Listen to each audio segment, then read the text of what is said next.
I would now like to welcome to the stage our final speaker, Bridgette Stone.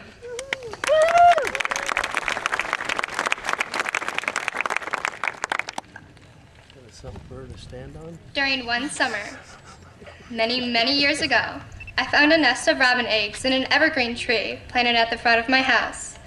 In this particular moment in my life, I discovered an innocent bird's dwelling. With every good intention, I decided to take the nest out of its humble abode and place the home in a yellow basket in which I covered with a blanket. Feeling very protective over the basket, I carried it by my side.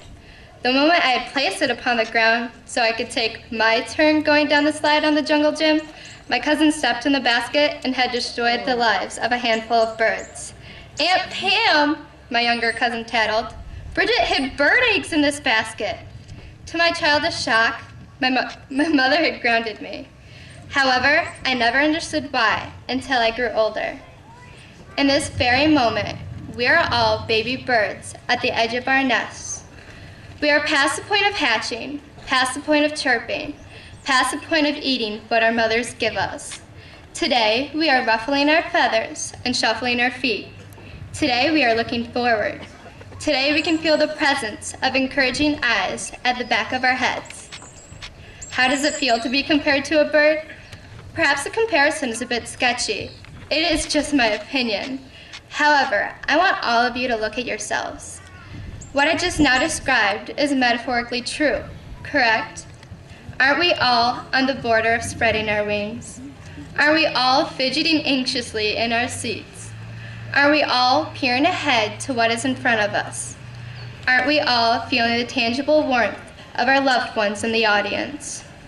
Class of 2010, we must consider ourselves fortunate because there are those, like the ones I had in the basket when I was a child, that never make it this far. We have survived 4 years of hardship, heartbreak, and humor. We have been pushed in the hallways. We have eaten the cafeteria food, and we have turned homework in late. We have dreaded taking final exams, running laps in gym class, writing college essays, reading quarter books, and taking on the responsibilities of growing older. Some may say we have had it rough, but in the end, we have received so much more than just chaos.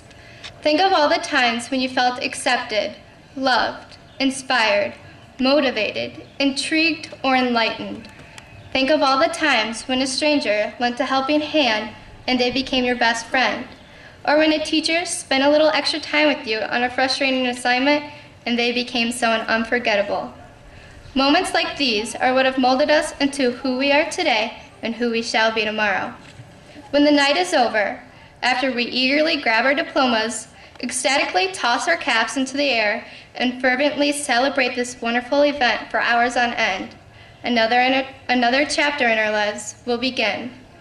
We have been hatched and nurtured, loved and disciplined, held on to and let go. Now is the time in which we take a deep breath, keep our eyes open, and reach our wings to the sky. As I had mentioned earlier, I now understand why my mother was so upset when she had discovered that I had innocently taken a bird's nest out of its natural environment. Those unborn birds had lives ahead of each one of them, even if they only consisted of hunting early in the morning for worms or slapping together a nest of their own. Regardless of their outcome, they had potential.